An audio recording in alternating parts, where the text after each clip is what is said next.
Welcome to the Landy Peak podcast. I'm your host and friend, Landy Peak, and I am thrilled to have you join me. In each episode, we will explore what makes life truly fulfilling: happiness, deep connections, and self-discovery. Together, we'll uncover that happiness is not a destination, but a way of living. Now, let's dive into today's episode.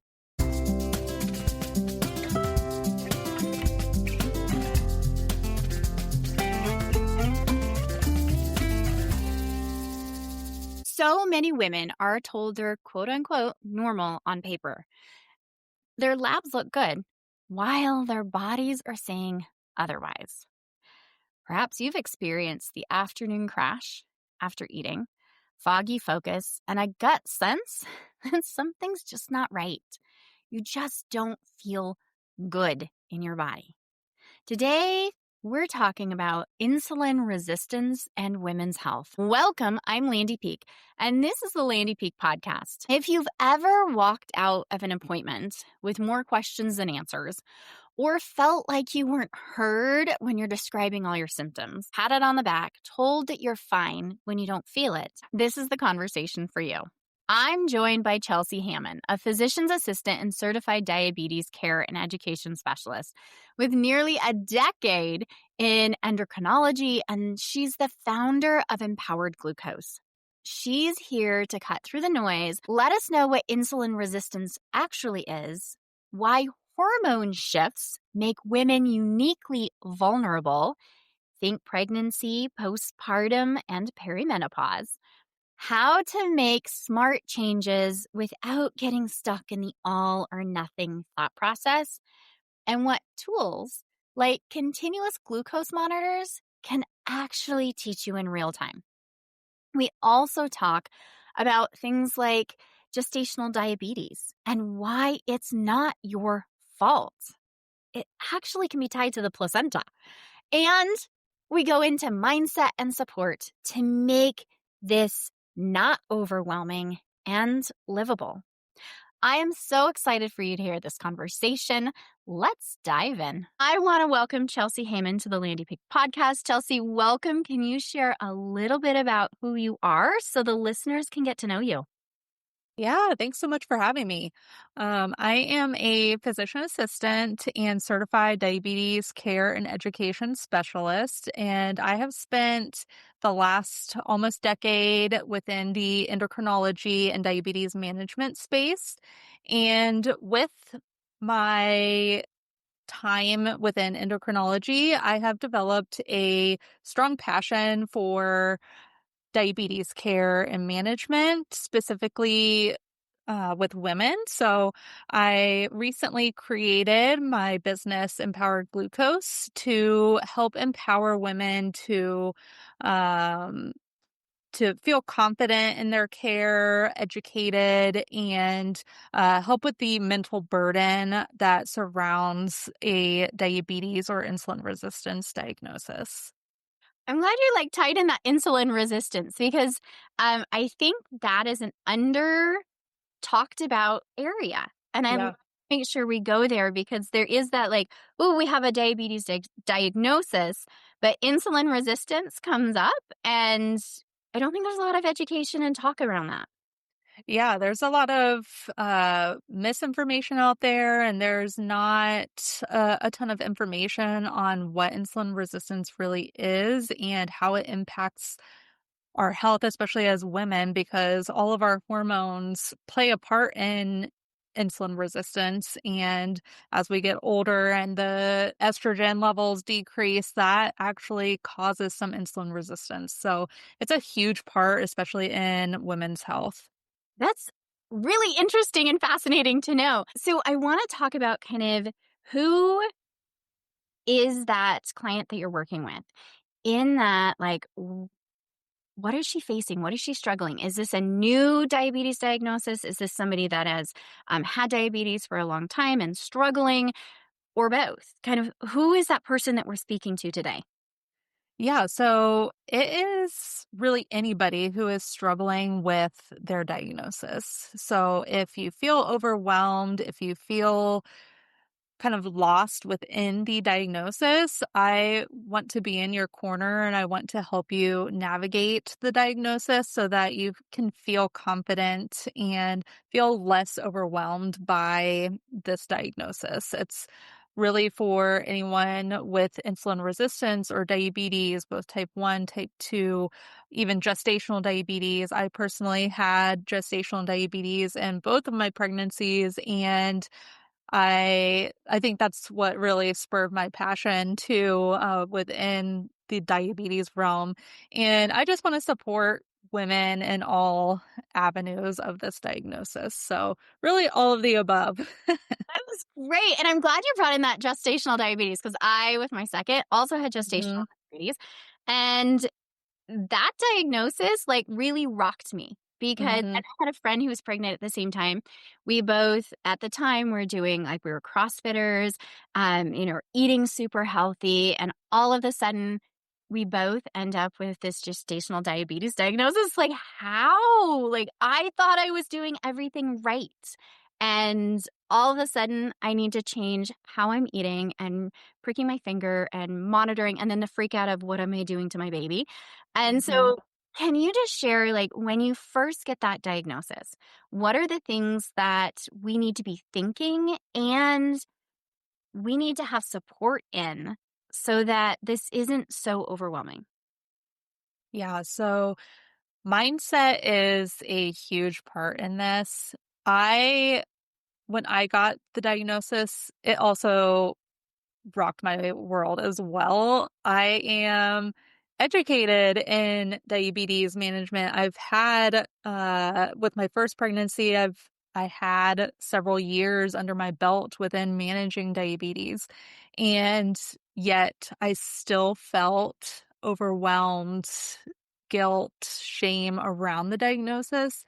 And when I took a step back after kind of living through that, I came to the realization that it's not your fault. And you can, like you said, you were exercising, eating correctly. You can do all the right things and still develop gestational diabetes or develop diabetes because a lot of it is related to genetics. With gestational diabetes, it's also related to the baby's placenta, and you there's really nothing you can do to prevent it. Um, you can do all the right things and you can still develop gestational diabetes. And I think it's important for people to know that it is not your fault if you develop these diagnoses. There's so much to it that that plays a part. That's really nice to hear, like, 8 years later, but Yeah. there is that space of, like, we go through the blame and the shame and, what did I do wrong and how could I have done this different? And hearing that it is something that is out of our control and Mhm. often has a genetic component. So fascinating. It has to do with baby's placenta. I wanna know more about that. But really in the space of, okay, so we can let go of the blame and shame. It's not our fault.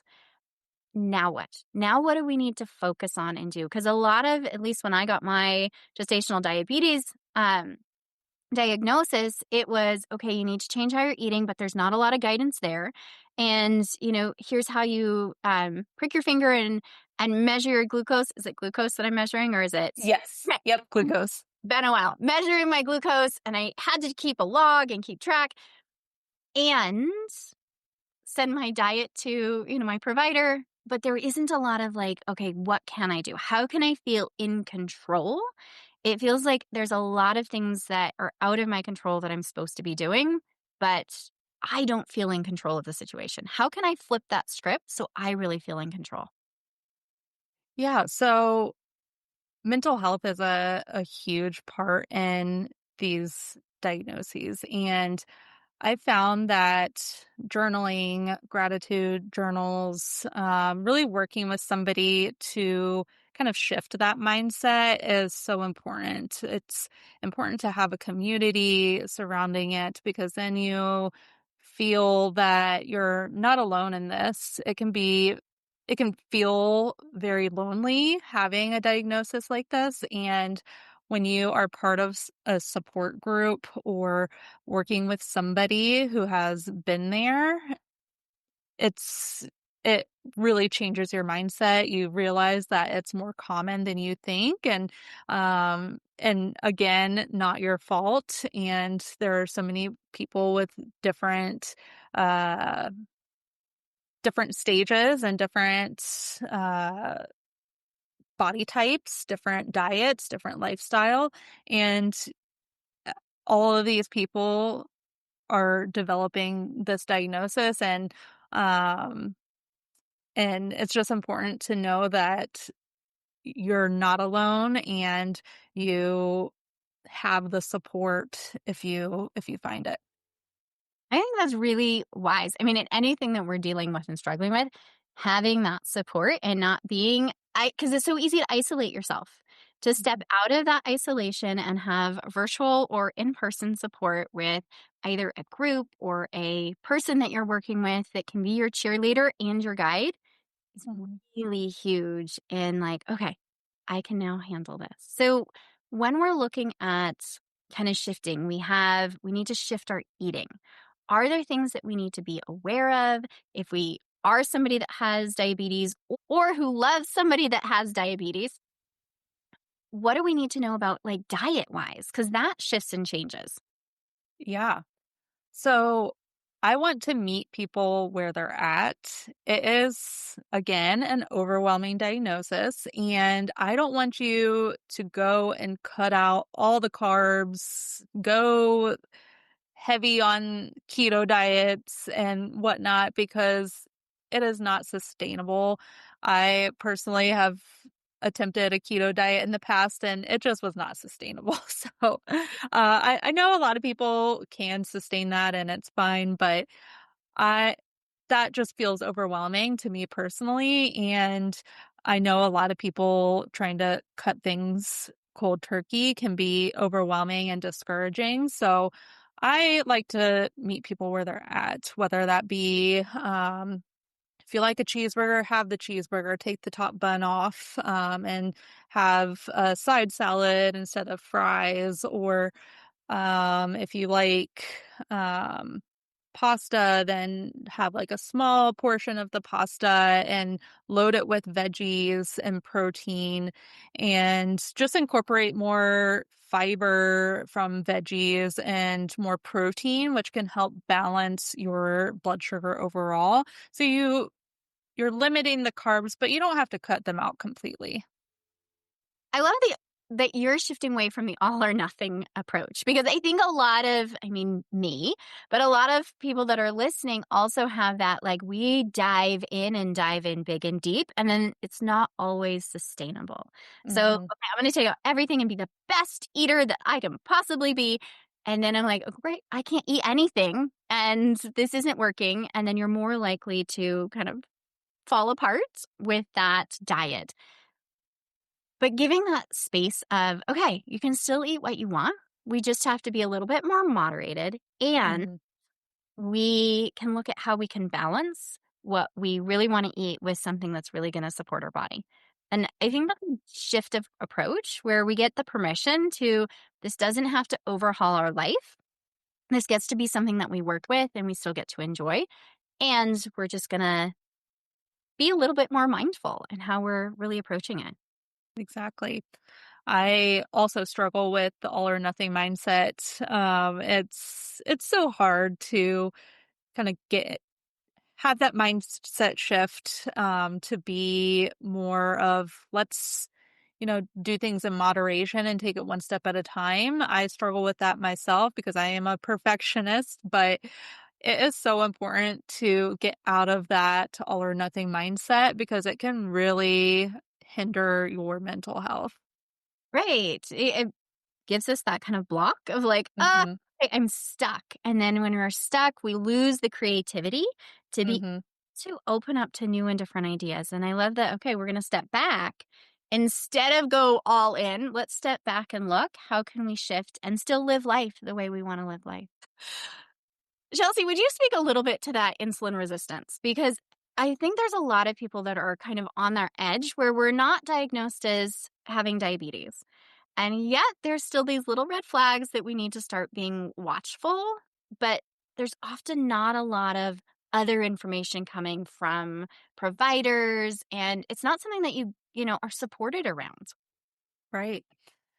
I'm glad that you asked that because insulin resistance is a huge thing, and you don't necessarily have a specific test or definitive diagnosis. It's kind of, especially if your A1C is not, like your A1C being the diagnosis marker for diabetes. So if it's in a normal range, you may still have insulin resistance and not know it. And really the biggest symptoms of having insulin resistance is feeling like you're crashing after meals. So feeling tired, just feeling blah after meals, if you're struggling with your weight and um and just overall just feeling blah.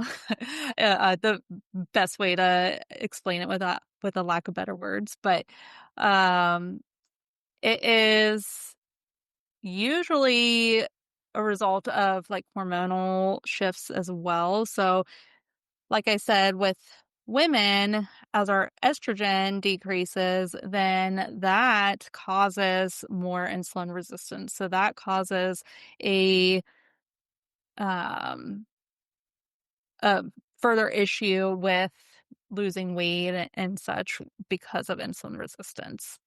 And other hormones like cortisol, if you've heard of cortisol, it's your stress hormone, that plays a factor in insulin resistance. And they all kind of intertwine with each other. So if you're stressed, if you're going through perimenopause or postmenopause, all of that can contribute to insulin resistance as well. So it is a huge thing, and not everybody necessarily knows that they have it. And you really just have to kind of listen to your body, and we can do things like test your blood sugar with a continuous glucose monitor, or prick your finger if you would rather do that, and see what your body is doing after meals. And it's really eye-opening to see how your blood sugar responds to your meals.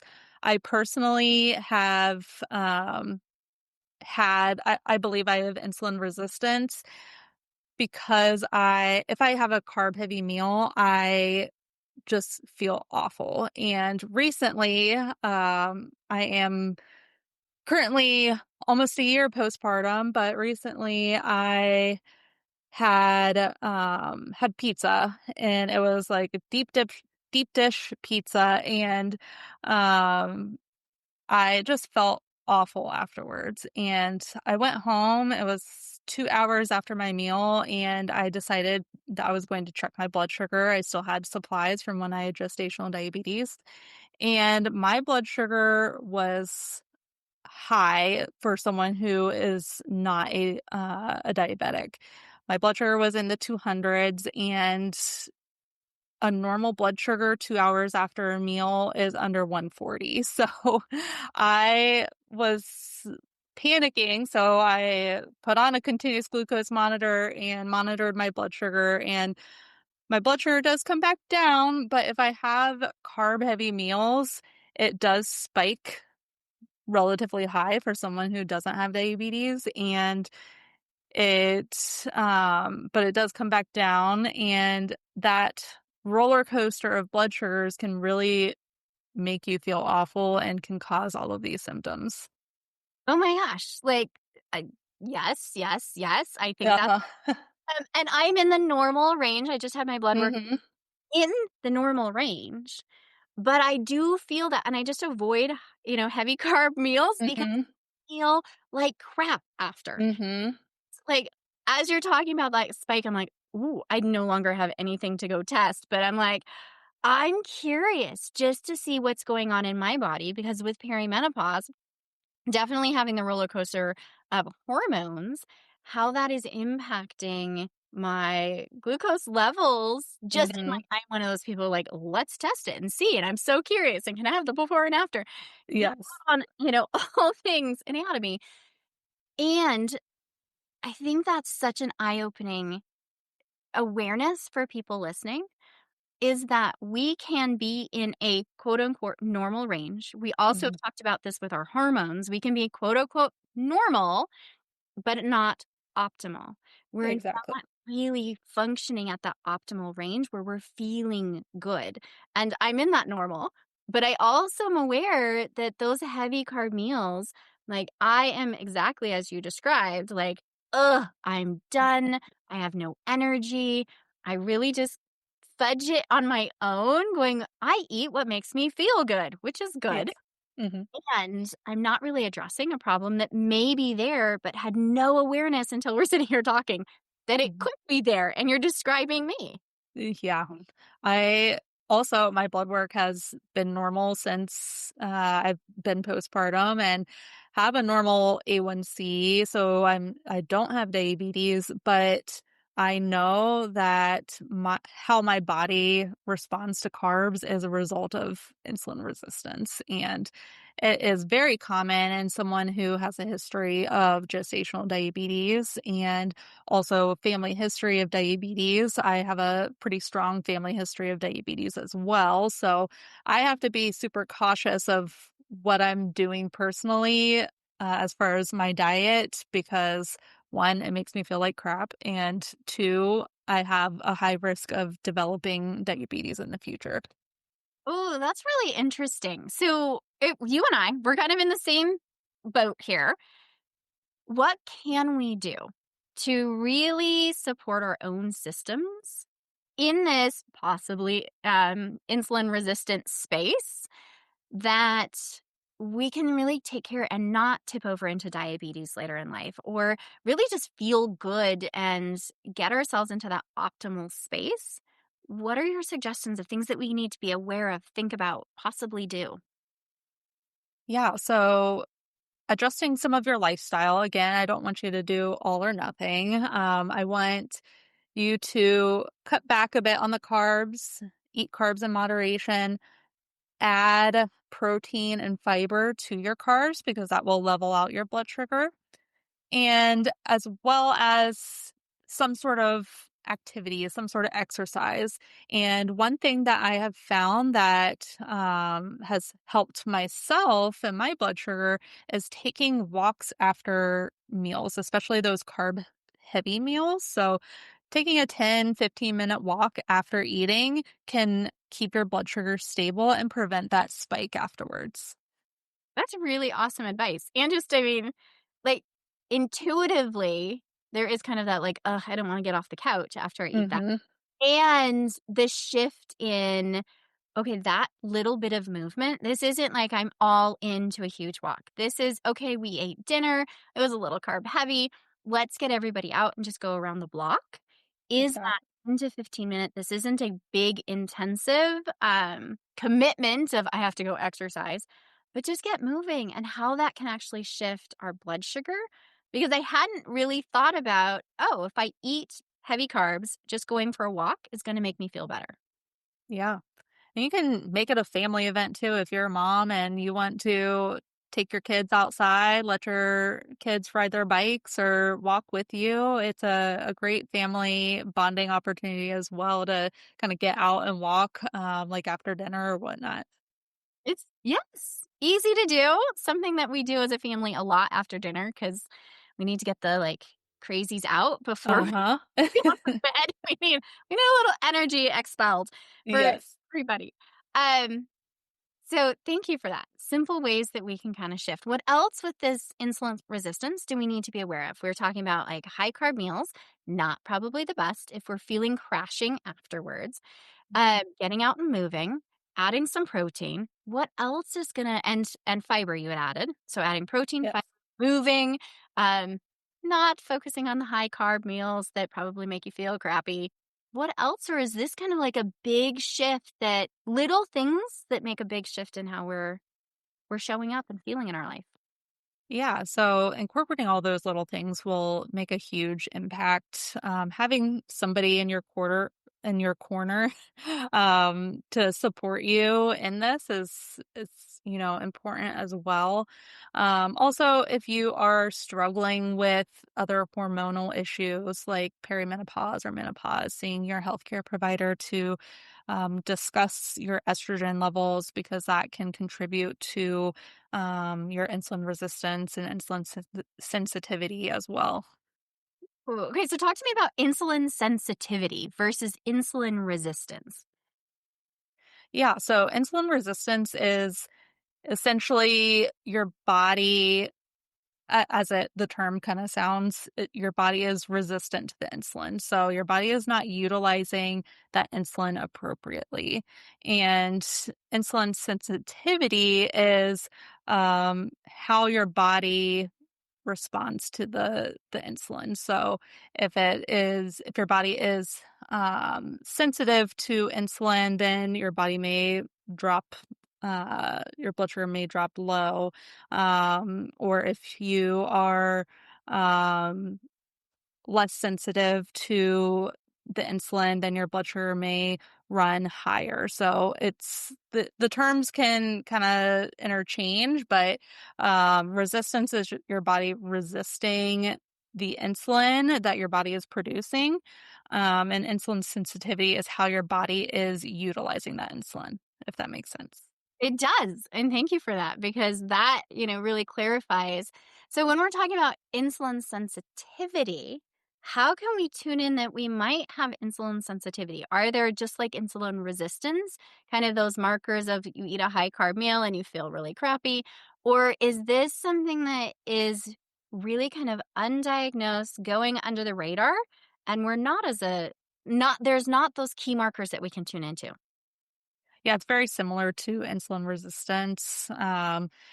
There aren't too many like key markers that you can use to diagnose sensitivity, but all the hormonal changes that happen with insulin resistance, it's very similar to insulin sensitivity. You talked about ways that we can kind of monitor our blood sugar, and that when you had that really heavy carb moment and you're like 2 hours later and your blood sugar was in the 200s, you put on a continuous monitor. Can you share about, like, what are the ways, if we're curious and I'm thinking, okay, maybe I'm insulin resistant and I want to just kind of monitor it and figure it out? What are the tools that I can get easily to really start getting that information about my own body? Yeah, so you can get a lot of these tools over the counter now. You can get a prescription for them, but a lot of insurances will not cover them if you do not have a diagnosis of diabetes. You can get a blood glucose monitor, a glucometer, where you prick your finger, and you can get those over the counter. There's some like store brand that are store brand monitors that are less expensive than the name brands. So you can get that at the pharmacy. You can also get a over-the-counter continuous glucose monitor now. It is awesome because it is relatively inexpensive compared to the prescription continuous glucose monitors. And these over-the-counter monitors are for people who don't have a diagnosis of diabetes or have a diagnosis of diabetes and not on insulin, and you just want to see what your blood sugar is doing with your oral medications or other type 2 diabetes medications. So I have purchased continuous glucose monitors to see what my body is doing after having gestational diabetes and just being curious on what my blood sugar is doing. And you can get that even off of Amazon or off the website. The one that I use is Stello. Um, I don't have an affiliate with them or anything, but I personally really like Stello. It's Stelo. and it is, I believe it can be a bit pricey depending on what your budget is, but it's about like 80, $90 a month, for, 2 sensors, I believe, and that last 2 sensors last you a full month. So, if you're curious on what your blood sugar is doing, you can certainly pick one of those up and put it on and wear it for a couple weeks and see how your body is responding to different foods. That's really fascinating. So, when you're talking continuous, can you describe kind of like how it works and what happens? Because I know, I mean, very familiar with prick your finger method, but this isn't like going and pricking your finger every couple of hours or after you eat or whenever you need to do it. This is continuous. So, is it something that you place on your body and then just wear it for weeks on end? Is what it sounds like. Yes. So you essentially get like a little inserter, and the inserter has the sensor within it. You put it on the back of your arm normally, and then you just kind of press it on. There's a needle that pushes the sensor into the subcutaneous tissue, that like fatty tissue, and the needle comes out with the inserter, and then you're left with like a circular continuous glucose monitor that is stuck on your skin with adhesive. And there's just a little tiny sensor that is like basically the width of a strand of hair, and that stays in your skin and your tissue, and it continuously records your blood sugar. So it is taking the blood from that space and measuring your blood sugar throughout the day. You wear it for about 2 weeks, depending on the brand of continuous glucose monitor. But the Stello is 15-day wear. So you wear it for 2 weeks, and you don't have to prick your finger. You don't have to calibrate it at all. You just slap it on, and then you have an app on your phone that you can get the readings from. Is really cool and gives you a Yeah. lot of real-time information in what's going on in your body. And then you're not forgetting, things and having to prick your finger and having all the tools and blah, blah, blah. That's a really neat way that you can start really getting in tune with your body and seeing what's going on and what happens when I eat a really high carb meal and what happens when I eat more protein and go for walks. Mhm. Yeah, it's a great tool to have, and I have found that people who are seeing their blood sugars and seeing what food does to their blood sugar really makes a huge impact in how they're managing their blood sugars and managing their lifestyle.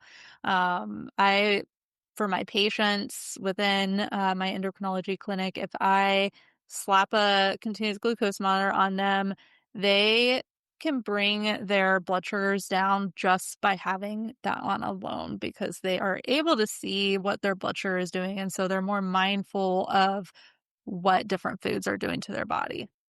That is really cool because it's just that information for you to Mhm. say, oh, well, that food does that, or that, whatever it is we're doing, the amount of food, the food type is making impacts. We're able to make real time behavior changes that don't feel so big. And it's Mhm. neat that as a provider, you are seeing that decrease because of just those slight behavior changes. And, if we love a certain type of food but have no idea how it's impacting us, then we just keep eating. Or it's just that grab and go bar that, you eat the granola bar in the car because it's, there for all the kids and you're hungry. But then you realize, oh, wait, that's spiking my blood sugar. Maybe if I just bring myself, different snack, those little changes can really make a big difference in how you're feeling and living your. Exactly. Yeah, absolutely. Oh my gosh, that is so incredible. Thank you, Chelsea, so much for just really sharing and starting the conversation around diabetes and insulin sensitivity and insulin resistance. Is there anything else that you want to share, last piece of advice, or things the listener really needs to know or hear around diabetes, insulin resistance, insulin sensitivity? Yeah, so I just want listeners to know that you are not alone in this journey. Find someone in your corner to help you through this diagnosis, whether it be family, whether it be your healthcare provider or a coach, and just find that support person because that is going to help help your shift your mindset. Mindset is huge. I want you to know that you are not alone, and there are ways, small steps that we can help improve your health overall and help the way you feel. Oh, wise words. You're not alone. It's not your fault. And surround yourself with people who understand and get it because that's going to be huge. I know as I went through gestational diabetes, having a friend also go through it was really big because we could Mhm. talk about things together and not just be like, "What? I'm the only one at the party that can't eat stuff." We can really come in with a plan and support each other. So that does make a huge difference. Yeah. I know there are people out there listening that would love to continue the conversation with you. Can you share how people can connect with you and then any programs or things that you're offering as support for people? Yes. As far as what I do and what resources that listeners can receive from me, I have um a fully self-paced diabetes education course. So it includes the science behind diabetes, what diabetes is, what insulin resistance is. It includes lifestyle strategies to improve blood sugar.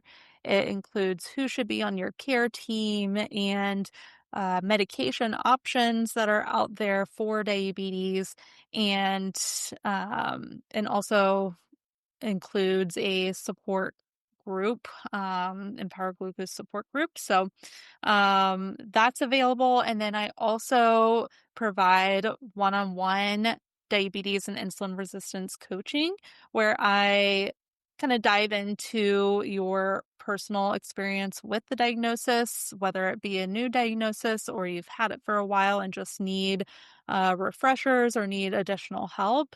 I meet with people weekly and we kind of dive into education strategies to help your insulin resistance and diabetes and try to improve your blood sugar and overall health overall and hopefully give you that clarity and confidence um, and support that you need without the shame and guilt and overwhelming feeling. Oh my gosh, incredible. And I will have all of the links down in the show notes. So if you want to connect with Chelsea, you can hop down to the show notes and easily click a link and be there. Chelsea, thank you so much. I really appreciate your time and your expertise. It has been such a pleasure. Thank you so much for having me on. Chelsea, thank you so much for bringing the clarity so many women have been looking for. It's not about being perfect and it's not about all or nothing. It's just allowing yourself to get curious and to honor what you're feeling inside your body, not just what your lab work is saying. If you heard yourself in this conversation, I invite you to let this be your permission to drop any blame. Listen to your body and make one simple move today. Take a short walk after dinner. Add in a little bit more protein. Do whatever you need. Have the conversations that really do support you. Ask different questions or push a little bit more at your next appointment. You don't have to overhaul everything to change how you feel. If you want more of Chelsea, please find her at Empowered Glucose. And if this episode helped, send it to a friend who is also struggling with not feeling great after meals. That's how this conversation reaches women who need it most. And I want to let you know, I am so grateful that you're here. You don't have to hold it all. You are worthy of ease and support, not because you have earned it in any way, shape, or form, but because you're human. And I know for the strong one, that's often hard to hold.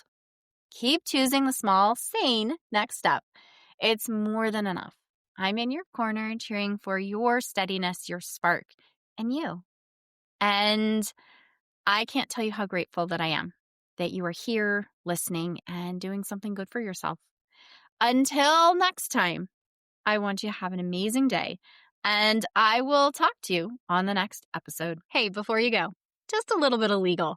This podcast is designed for educational purposes only. It is not to replace any expert advice from your doctors, therapists, coaches, or any other professional that you would work with. It's just a chat with a friend, me, where we get curious about ideas, thoughts, and things that are going on in our lives. And as we're talking about friends, if you know someone who would benefit from the conversation today, please share. Because I think the more that we open up these conversations, the more benefit we all get. So until next time, give yourself a big hug from me and stay curious, because that's the fun in this world.